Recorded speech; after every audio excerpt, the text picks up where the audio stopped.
What's up, guys? We're back with some more match breakdowns today. Today, I'm actually going to go through and break down matches from Thor, Grace, Zack, and JM. And I wanted to, kind of put a little bit of shine on these guys because I really think I'm a fucking 10th Planet Bethlehem nut hugger. I'll go ahead and say it now.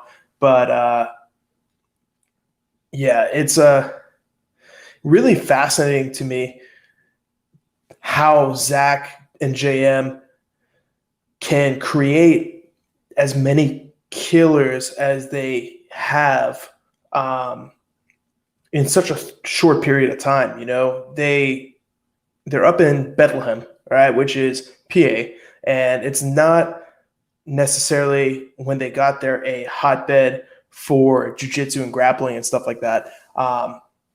So I think it's super insane how they can create such high-level killers in such a short period of time. Obviously Thor and Grace are some of the bigger names they've created, but you got Zach Edwards, Renee Souza, a bunch of these guys that are on the come up that are going to be really, really good.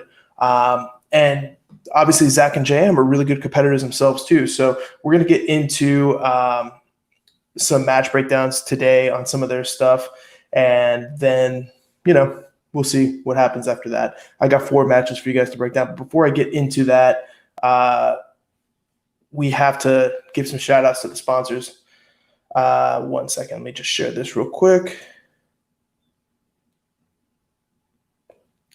So big shout out to the sponsors. NogiNation.com, www.nogination.com. Go ahead and get yourself rash guard shorts, t-shirts, all that fun stuff over there. Fuck the ABTJF, Wicked Warrior Coffee. We got Baby Yoda mugs, Baby Yoda rash guards, Jiu-Jitsu and Chill t-shirts, all that fun stuff.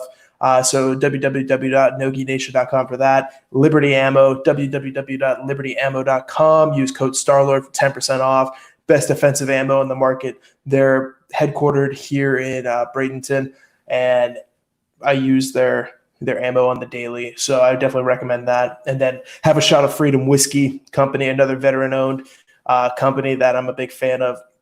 Go to haveashotofreedom.com, and then it'll redirect you in the shop to somewhere that you can buy their whiskey. I actually have a couple bottles of their whiskey still left over from when I bought it even before they were sponsors of the podcast. It is amazing. I really love it. It's great bourbon. I was drinking over the weekend when I was watching Sug with the guys, so highly recommend that. Use code StarLord for 15% off merch there, but do not use that code when you're trying to check out for booze because you cannot get it off because that goes through the local distributors and stuff like that. But if you want to get some cool merch and support a veteran-owned company, I definitely recommend that. All right, let's get into some matches. So again, like I was saying, Zach and JM have created this level of high-level competition up there where even their like B squad guys are doing really well on the regional submission-only scene. You see them in Zapateros, you see them in the Onnits, you see them in GGL, Finishers, obviously, Finishers Midwest, all that fun stuff. And Zach and JM also have a instructional out on bjjfanatics.com doing the 10th Planet warm-ups. And I think they have 10th Planet fundamentals out there too. So definitely go check them out because they've always been someone that I've kind of looked up to and tried to model my businesses and my academy after because they've had a lot of success in a relatively short period of time as coaches, as well as competitors, as well as business owners. So we're going to go ahead and start with a match between Drake Renfro and Thor back at the GGL because I find it really interesting because this is back before Thor went to ADCC, did really well in EBI and all that shit. I think Thor was maybe a brown belt or a purple belt here. And Drake is one of Josh Hayden's proteges, so you have 2 of these really good up-and-comers getting out there, and they're just really good competitors that need to get a little bit of love. So I'm going to go ahead and share that one out now, and I see some questions. We'll go ahead and get to that later, but let me go ahead and get this one going.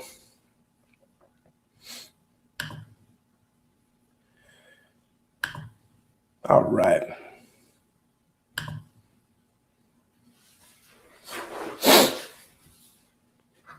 So immediately Thor sits into to the half guard. He's using a butterfly half in this position. Now, Drake is a big, strong kid, trains with Josh Hayden out of Gracie Owensboro, Kentucky. Very solid leg lock game. I've had Drake on some of my shows before.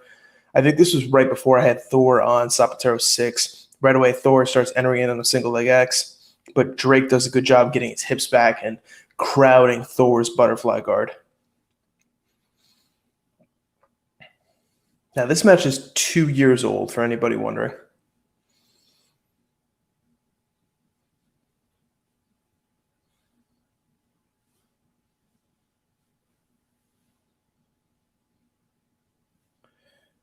Now, Thor has a super tricky game because he's one of the first guys that I've seen like kind of mix that 10th planet style with some of the newer leg locks, and this was like back in the day because he had a very dangerous rubber guard, has a very nice half guard lockdown position and stuff like that.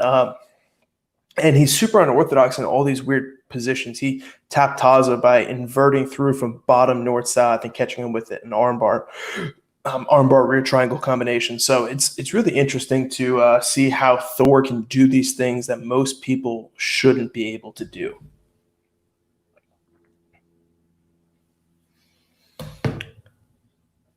Good attack there by Drake. How does someone go from a much smaller tournament to the big shows? How do you know when you're ready? So it depends if you're submission only and if you're a points guy. I mean, obviously, points guys and IBJJF guys, they just have to win a certain amount of points to qualify for worlds and stuff like that, and then you just go out there and do it. Sub only is really different because you kind of gotta, like, the guys who know. I'd say finishers, Zapatero, Jordan Pietzman event, Subspectrum, the GGL, now Midwest finishers, Boogie's tournament over there on the West Coast, Ultimate Mat Warrior, and On It are kind of like the feeders to Combat Jiu-Jitsu Worlds or EBI and stuff like that. So if you win those, big things are coming. Nice attack on that Kimura there by Thor. Drake gets out of it real well. So that's how you kind of get noticed and put on the bigger shows for sub-only and EBI style events. As far as knowing when you're ready, dude, there's no way to know. I mean, if you're winning the events, you're probably ready. Nice shot up on the double there for Drake right away into the knee cut. But look how Thor is automatically getting that bottom leg in. Then he uses his top leg to come through to reestablish that goofy guard and uses it to sweep and immediately go to turtle. And right away to the crucifix. That was such a slick transition. We're going to go ahead and rewind and look at that again because that whole transition from the guard retention to the sweep. So watch, this left leg comes in, elevates him through as he comes to turtle. Drake is swept. Drake tries to turtle. He goes to the front headlock position, and now he's going to lean forward and start sliding into, yeah, there it is, the crucifix. God damn, that was sexy.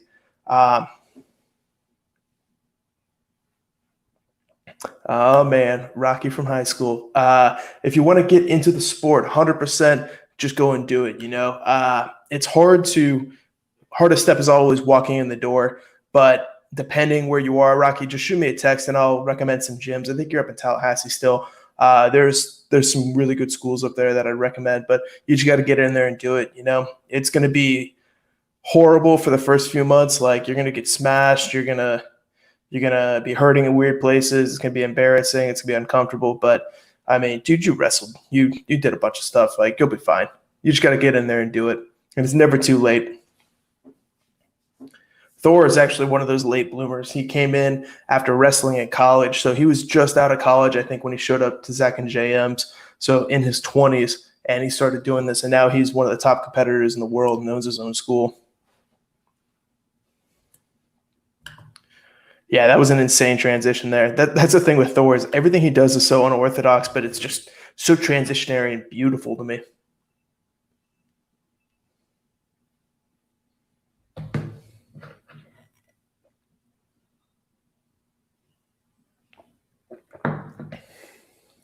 Drake doing a good job. Drake really insists on this knee cut position, He's really trying to stay heavy and kill these hips. John's doing a really good job with these top frames here, so he's not getting smashed. Ideally, Drake would be trying to pummel for the underhook in this position, but, not always easy when you got Thor. who's ridiculously strong. I've seen videos of Thor in the shower taking a full beer can and crushing it between his hands. Nice 2-on-1 grip here. But yeah, that ability to off balance from this butterfly half, keeping your frames, pushing it back and forth, really opens up all your sweeps and entanglements. And I tell my students all the time, you don't want to be going straight back and forth. You always want to be getting off onto those 45s, taking them off over your shoulders rather than straight back and forth. Thor does a good job there trying to bait the guillotine. Oh, shit, I think I see the UPS guy. My dogs are going to go crazy. Sorry if you hear that. Drake's doing a really good job, and he has been the whole match at killing John's hips when he's in this traditional butterfly position. That's some explosive ability there to be able to sweep someone when your heels are in your ass. That's like the most difficult position to sweep from in that butterfly guard.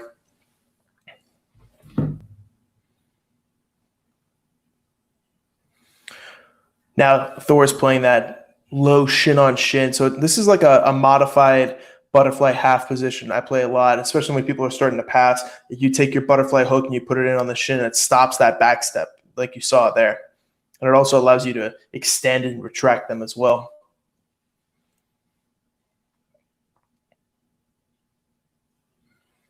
Boom, right into the honey hole. Let's because this is where the finish happens. Let's go ahead and talk about that entry real quick, and then we'll talk about this finish, because you can really see where Thor hooks the heel and how he wins that little battle. So Drake stands to pass. As Drake stands to pass, Thor finds his off-balancing point, and boom, just collects that bottom leg. So one more time on that entry, because you see Drake starting to step the pass, and Thor recognizes that, collects that bottom leg, bam, right away controls. Now he's going to start striking the toes. This is a rolling battle, and rolling is only going to get you so much of the way. Once the roll stops and Thor has controlled the hip, watch how he starts getting to the top of the toes here. The second bite here is what he gets. Top of the toes, hooking the heel, inside heel hook finish. All right, so look, because that camera angle really is perfect here. It shows you the foot position battle here.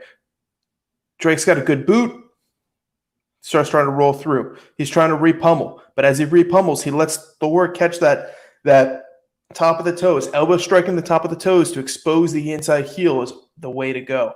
And boom, perfect break mechanics, and Thor gets the inside heel hook win over the Josh Hayden prodigy, which is very impressive to me. I'm pretty sure that was when Thor was a purple belt, because that was a couple years back. So yeah, Thor's come up is awesome. We've watched some of his matches with Taza. What I'm gonna have to do is I'm gonna have to go back and watch the entire Zapatero 6 event one of these days, because we did a $10,000 tournament. Thor got an invite to that one, and of course he got fucking Jessere Childry first round. So Thor puts him in an armbar, and Jessere just picks him up and like puts him over his head. It was pretty crazy. So next we're gonna go into Zack Mislani, because this next match here is relatively quick. Both Zack and JM's matches are relatively quick for this breakdown, but Zack wins this one by attacking a toe jam, a position that I learned from Spencer, and Zack does a real good job here against Gary Alvarez. So this was at a Radius Invitational. This is the second one. The first one is where Thor submits Taza.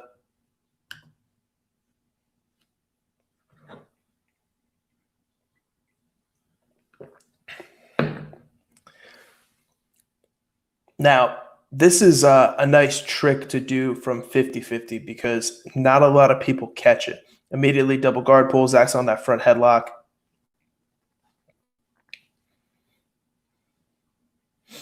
Zack has a very solid half guard game. A nice entry there to the honey hole. Has control of both legs. Starts looking for this cloverleaf position.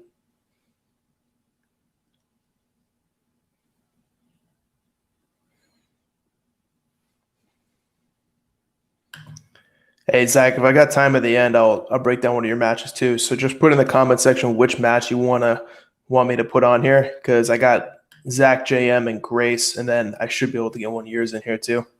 Nice defense there by Gary. Right away, Zack's winning that inside control with his right leg. Gary starts moving into 50-50. Look how calm Zack stays here. This is the important thing when you're looking at 50-50. And you can't really see the opposite leg, but I know Zack is defending his heel fairly well over there. But Gary does a good job here of defending the inside heel. This is when Zack starts trying to transition to this toe jam right here. Bam. So let's talk about this. I've shown this a couple times when I do 50-50 classes. Right here, Zack's going to come underneath the foot. He's going to raise the foot up to his shoulder, and then he's going to put his ear down to the toes, and he's going to act like he's answering the telephone. He's going to reach across with his left hand, grabbing the heel, and then he's going to rip across while creating forward pressure with his head. Here, boom. And it's an outside heel hook. You see Gary grab his knee over there. It's the same mechanics as an outside heel hook. We just call it the toe jam.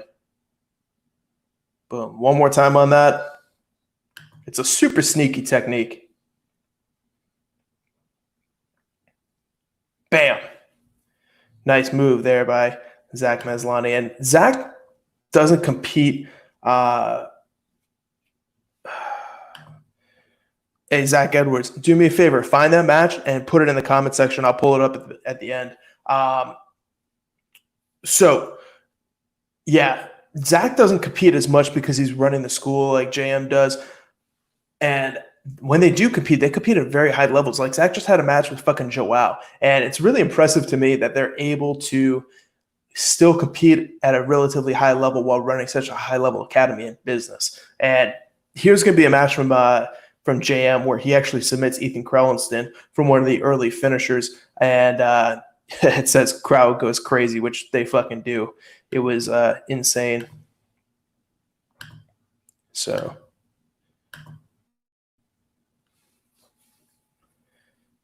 stupid ads.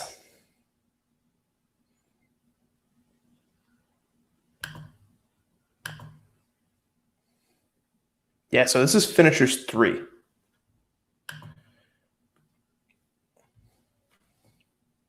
And JM and Ethan had a very nice trilogy of matches. JM plays a very interesting game. He plays like a very half guard oriented game, and I don't want to say lazy, but it's a little lazy. And right away he's got that Kimura trap and starts going to the back. And right away that's not where Ethan thought this thing was going to go. JM master the rubber guard. Let me go ahead and get this thing to buffer. There we go.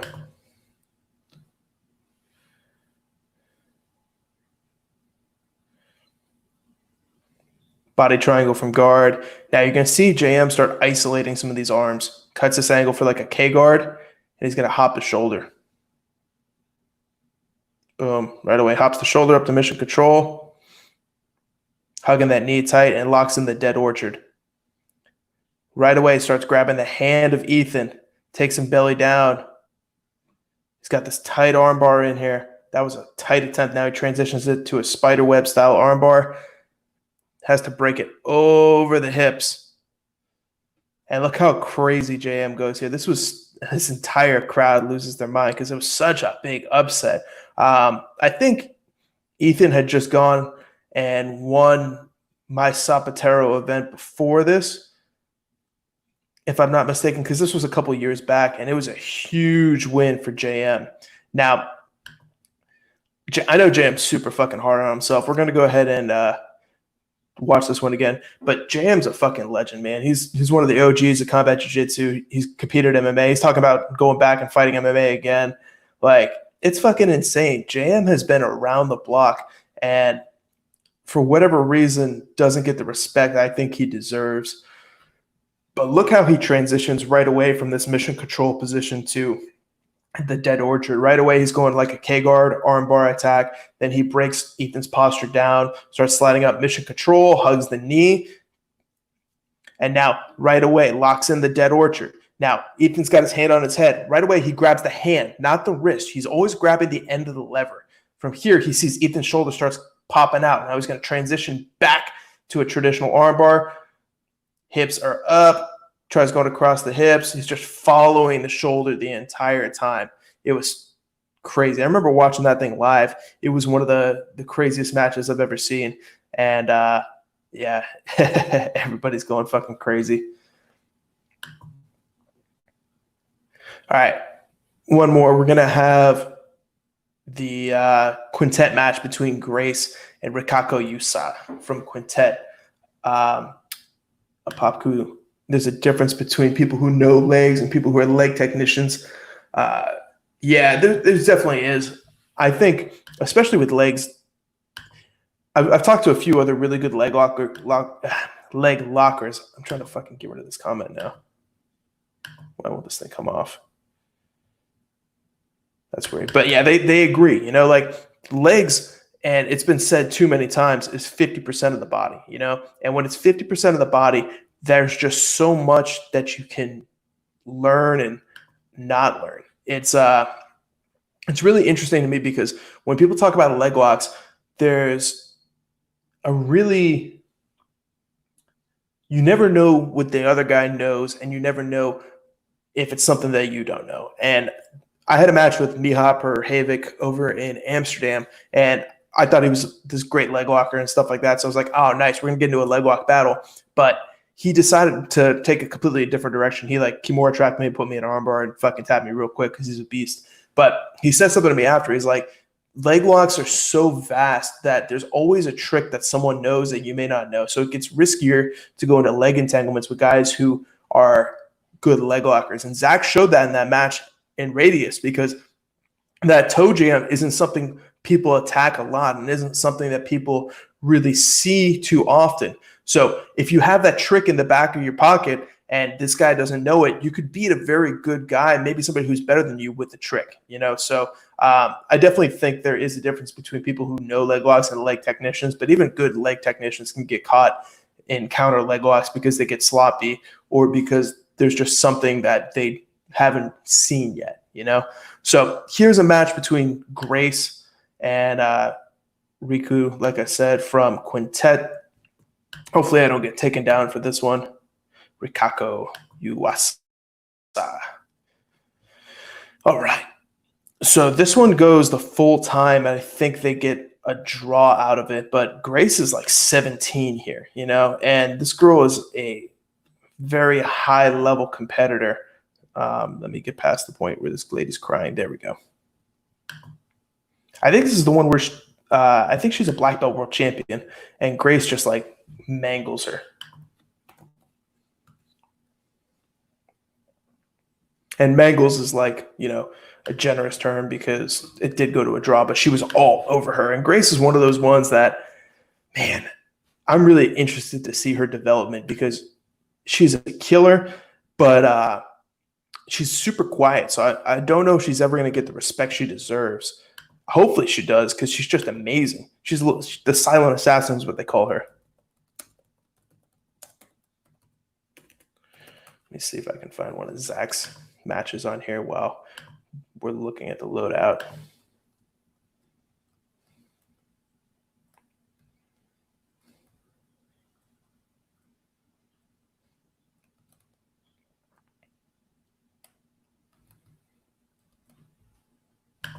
I'll look at that later. All right, so right away, Grace is on top.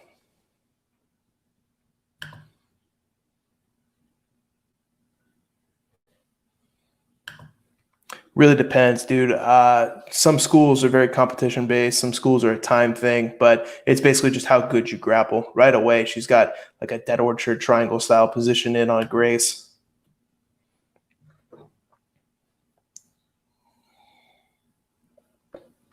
Grace doing a good job cutting the angle so that way her carotid artery doesn't get cut off. She's still getting blood flow to the brain. She's going to try to slide through here and attack a toe hold.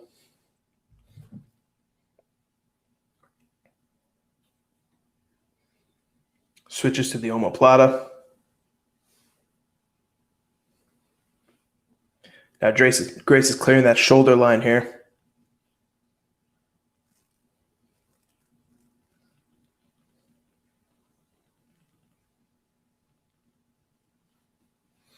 And right away, starting to go in on that ankle lock. Grace is doing a good job of impinging the hips here. It actually starts coming up to float.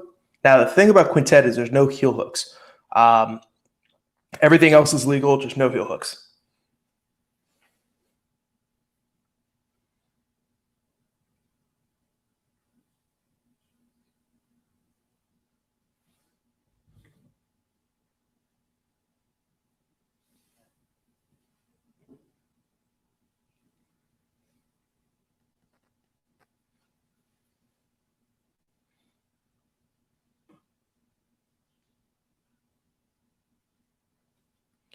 Sweet. I got a match of Zach Edwards now that we can watch after this. Werther's going to get so pissed. This is when Zach gets Werther in the Russian toe hold. All right, so now we're in a reaping position. God damn it. Stupid ads. It's the only downside of using YouTube. So now we have Grace stuck in a reap, but right away she starts clearing that hip line, that knee line. She knows they can't heel hook, so she's starting to reap pummel with her right foot, which is the exact right thing to do.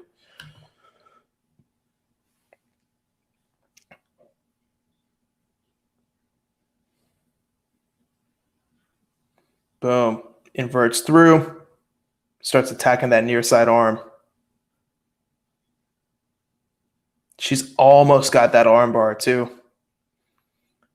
Yukasa doing a really good job of keeping downward pressure towards the head and stacking.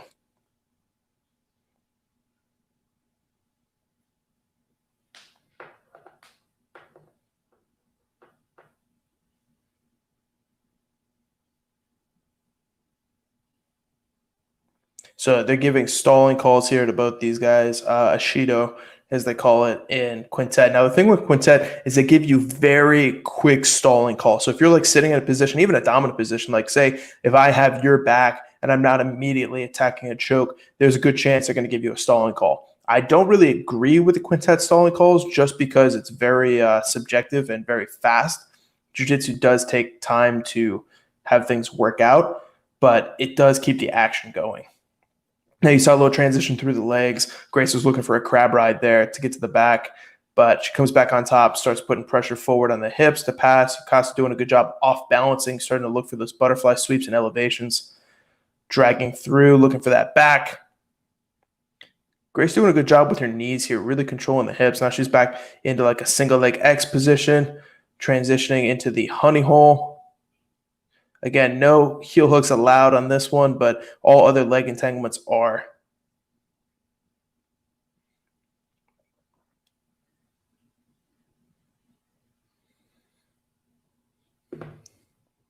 Yuasa doing a really good job of manhandling or woman handling, using her superior strength to kind of like keep the pressure going and attacking.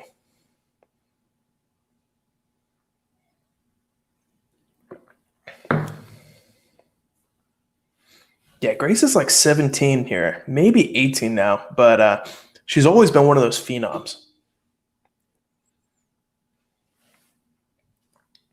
Here comes another penalty.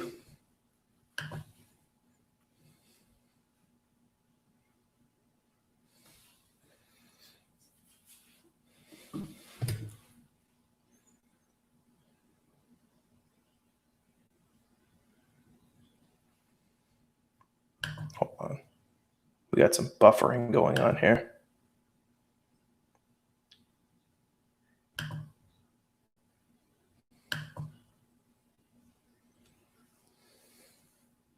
Grace now back in on the honey hole.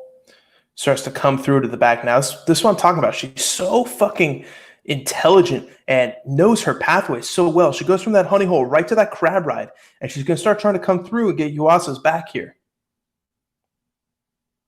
Here it is, that crab ride. Boom. Starts transitioning back through to the other leg.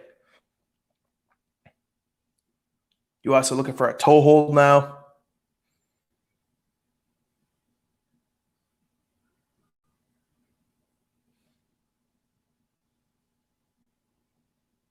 Grace looking for that knee bar. But just those transitions between the crab ride and the leg entanglements are just so fucking insane.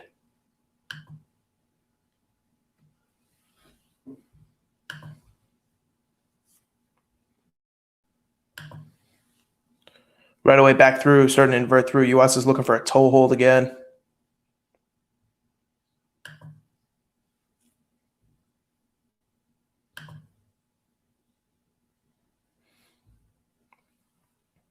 In 50-50 this time.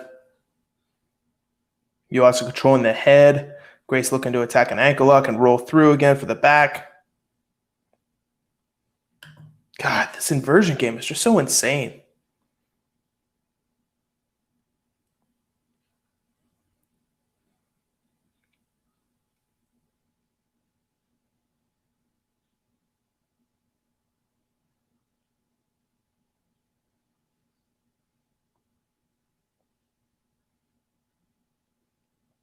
Now we're looking at a Z guard. Transitioning now is you also trying to get the back of Grace. Grace gets it back to the mat so that way she can't get her back taken.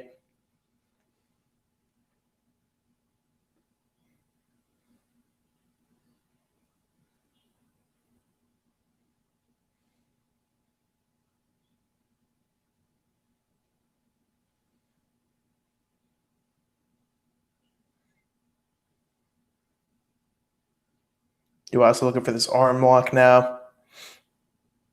Grace doing a good job of getting that shoulder out. Transitioning straight back to the pass.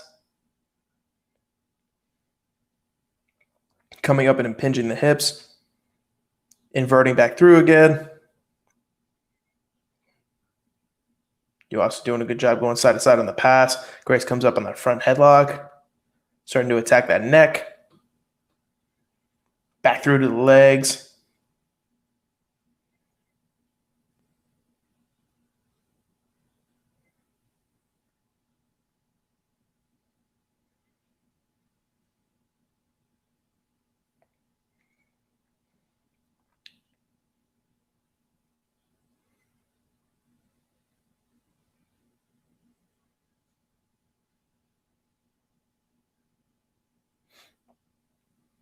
And then there's time. So Grace is actually going to have a match with Danielle Kelly on one of the coming up Combat Jiu-Jitsu Worlds. And that's going to be a really fucking good match. I'm excited about that one. I should have Danielle on the podcast later this week so that way we can kind of talk about that. I'm going to go ahead and pull up this match between Zack Edwards and one of my guys, Werther. Zack has this way of doing a toe hold. He calls it the Russian toe hold. And he attacks it from 50-50 a lot. And it's just really something that if you haven't experienced it, catches a lot of people. And we were talking about tricks, and Zack is a really good competitor, but the ability to catch people in tricks that they haven't seen before is something that's super important, because you can catch someone who's technically better than you. And I'm not saying Werther's technically better than Zack at all, but I've seen Zack go ahead and catch some really good guys he shouldn't have caught with these kinds of techniques just because he has a deeper understanding of the position and a deeper understanding of just the techniques, All right, so bear with me because this one is on Facebook, so it's going to go ahead and take me a second to bring up because Facebook is just slower than YouTube videos and stuff like that. I'm also going to see if Zack wants to come on and talk some shit after I break down his match.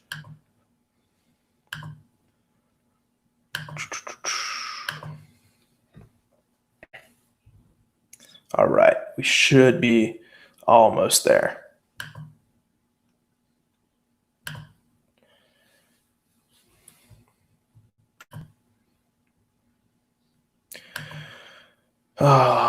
And now this event was Zapatero up in Connecticut. It was Zapatero last man standing. It was a quintet style tournament. Man, I'm gonna have to go back through and just watch a bunch of matches from my events because these were some really good matches that happened. All right, here we go. I'm almost there.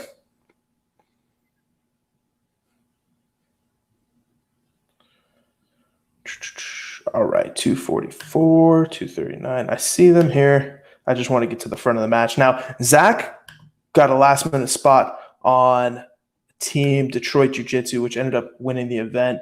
And I thought it was really funny because Zack is the only one on that team that is like a finisher. Like everybody else was trying to kind of like stall out and stuff like that. And you saw it in the end with the Khalil and Quentin match. Zack is one of those dudes that just goes after people. All right, so here's the start of the match. Let me just pause it, share my screen so you guys can watch, and then I'll send Zack a thing here in a second. Hold on. All right, here it comes.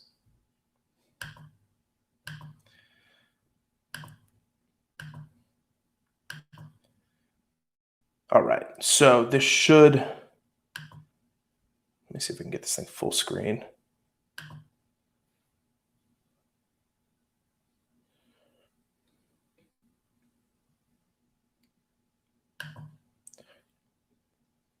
Let me see if we can get this thing bigger. So Zack is doing a good job of playing like this outside De La Riva position. Werther's trying to impinge the hips. And Werther's another one of those guys that doesn't know how to stall. He just tries to go, go, go, go. There it is. All right, cool. Hold on. Sorry, it's buffering.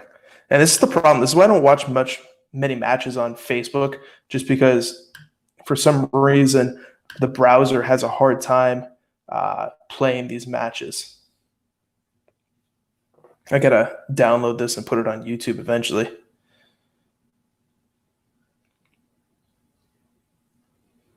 Hold on, I'm gonna pause this and try to get it back going again. It's crazy because as the event was going on, like this stream was perfect. This is one of the best streams we did because it was one of our first ones that we used our new streaming equipment on. And live, it was awesome. And it's just on my end afterwards trying to get this thing to fucking play is a pain in the ass. One sec. Let me fucking get this figured out. Holy shit, this is fucking horrendous.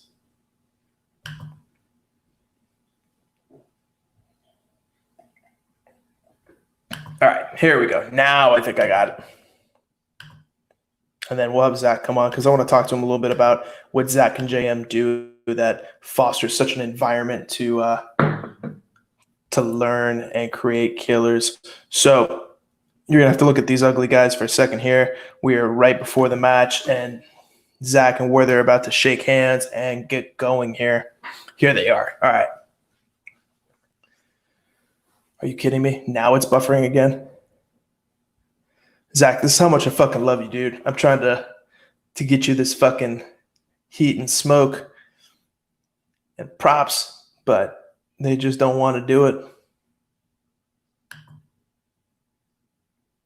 All right, fuck it. Zack, I'm just going to send you an invite, and I'm going to have you come on and talk some shit with me since this thing's not working. So Zack Edwards from 10th Planet Bethlehem, one of their he's actually out in Texas now, but he came up through, I think, Brown Belt under Zack and JM. So I'm going to have him come on and tell us a little bit about their style. And I should be having Zack on sometime this week. He told me he was free during the days and stuff like that. So Zack should be coming on too, but I want to get his perspective on what Zack and JM do so well to create these competitors. So I just sent him the invite. He'll be on here in a second.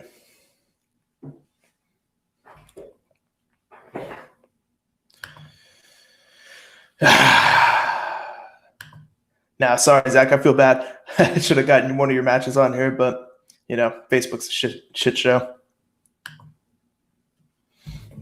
Now I got this multicast and multi-stream stuff working that pretty much you can watch things on Facebook and YouTube, and I can stream to all these different platforms at the same time.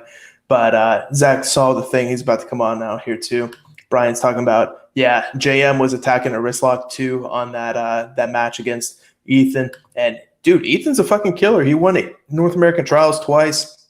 He just beat Andrew Alexander last night or the night before on Submission Underground.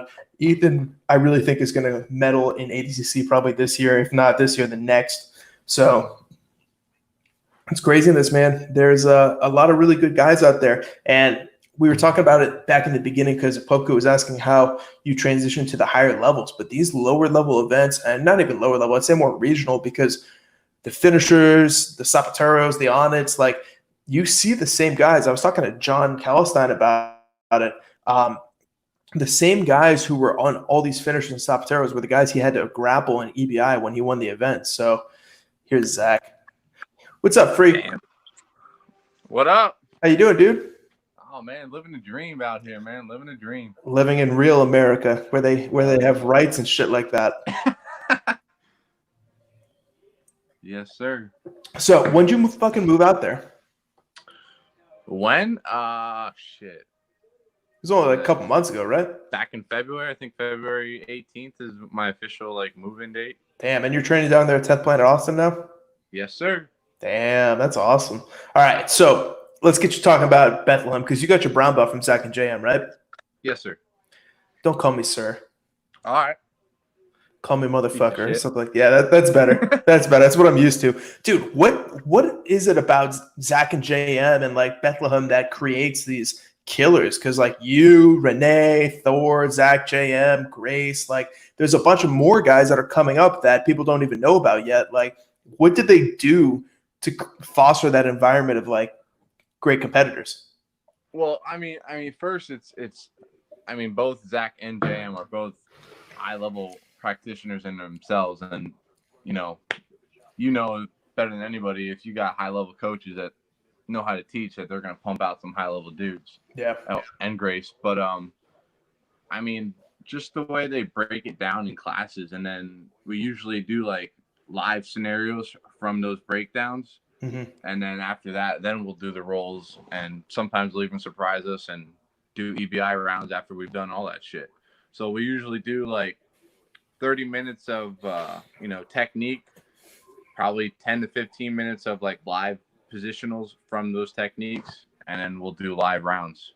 So, I mean, they really hammer into positions that we want to learn, that they want to teach us. Yeah, I really think it's a big thing because I tell all my guys like these positional drills and especially the EBI overtime drills, because for so long people just weren't doing them, and it's like if you're going into these EBI overtime event tournaments, like you have to have that thing on point because 10 minutes is a long time, but you're 8 minutes in with 2 minutes left and you don't think you're going to submit this guy. You got to start thinking about your fucking game plan and shit like that. But yeah, dude, I'm a big believer in these positional drills and shit like that, really making killers. I mean, definitely like they're in a great area where like the Lehigh Valley area has some phenomenal wrestlers too. So like, like that definitely helps. Yeah. And that's a big thing of when I go against a wrestler. Like there's this one guy that he's a D1 wrestler that's like 230 pounds that just came in and just started smoking me. Yeah. And get away from me, Maddie. And eventually I was able to like slow his guard down, but now it's just like whenever I go against a wrestler, it's not as much of a burden to me because I have guys like him and Thor to smoke me every night and get me better. Yeah, dude. And even down here now, there's this one dude that just hit me with a guard pass that I was one of the fastest guard passes I've ever seen in my life. I'm like, what the hell? Yeah, dude, it's crazy. So, like, you're really known for your leg locks and stuff like that. And Zack and JM go on the table saying, like, they know leg locks, but they're not leg lockers. Like, when did you kind of start looking into those leg locks and, like, becoming one of those leg lock specialists?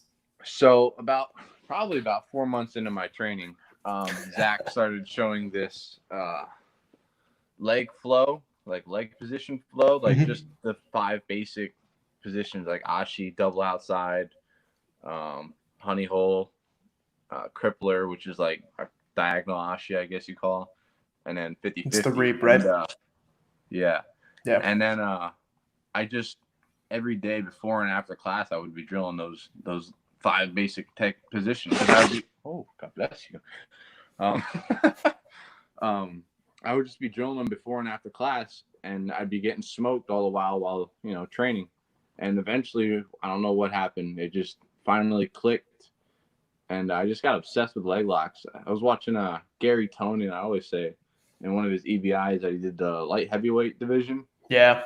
Where he just made it and smoked everyone with leg locks, and that just got to me. and I just started obsessing about leg locks, and it's literally gotten to the point where I'll like wake up in the middle of the night. I'm like, oh, that could probably work, just like dreaming about leg locks and shit. Yeah, dude, I've been there. It was pretty much just I really drilled the positions, like the basic positions, so I could know them before I would get into them. So that way you can start defending a little bit quicker. You can't really start attacking if you don't know how they're going to defend. It's just like turned into an obsession. Yeah, dude. That's pretty much all I can say. And you've only been training a short period of time. You're like less than 5 years, right? Yeah, like 3.5 years. Jesus fucking Christ. So you went to white to brown belt in 3.5 years, and like, dude, competition. Like, what do you think it is? Because I know, in my opinion, I think people are getting better at teaching, and I think that's part of the reason that people are progressing faster. But the guys like you, Werther, Elijah, like these guys coming up, you guys have such little like time in the game, and you're beating guys who have much more experience. Yeah. So I tell this story all the time. I started off at like a little karate school that really didn't do much for me. But eventually I ended up finding 10th Planet at this grappling tournament. And I did the 80cc East Coast amateurs. It was like the day after the pro. After the trials, yeah. Yeah. And this is when I was a white belt still, like probably like 3 months into training with 10th Planet. And I was only doing like 2 or 3 days a week. And I had a triangle, and the dude just got out of it. And I was so pissed off. I was literally in the gym like every day, 6 days a week, 7 days a week, 2 to 3 hours a day, just training my ass off so that wouldn't happen again. Yeah. And I ended up winning my first tournament. I ended up winning my first match out of like the first 3 tournaments that I went to, and I ended up winning all gold. And I don't know if it was like a confidence booster or what, but from then on, I was just on a tear, and it seemed like everything just clicked a little bit better. So I mean, it's probably a little bit of being in the gym every day, but everything just started clicking and going for me. So you're teaching morning classes down there in Austin now, right? Yes, sir. Dude, how's that feel like coming? Yeah. How's that feel coming from like Bethlehem, and just like you said 3 years ago, you fucking knew nothing, to now you're teaching people? How crazy is that? Yeah, it's still a little hard learning how to explain, I guess, what's in my head. Yeah, because you're done. As clear. But I get I've been watching a lot of like BMAC and Brandon McCaffrey. Yeah, he's a great coach. And even like I'll go back and watch old videos of Zack and JM teaching. Yeah. And I try and take little bits and pieces of something that I might take for granted as a detail. Mm-hmm.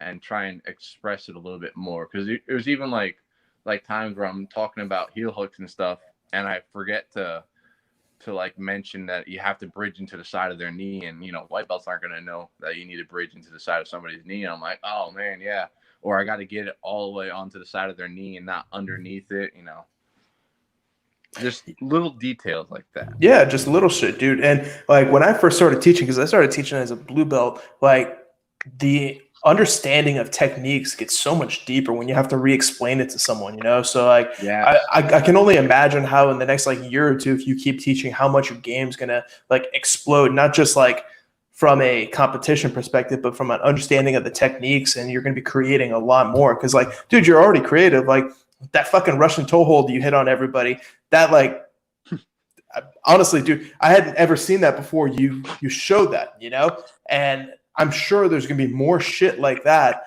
because you just have that mind for it. Yeah. I try not to just stay in the mindset. One thing that helps of heel hook is king. I'm in the mindset of,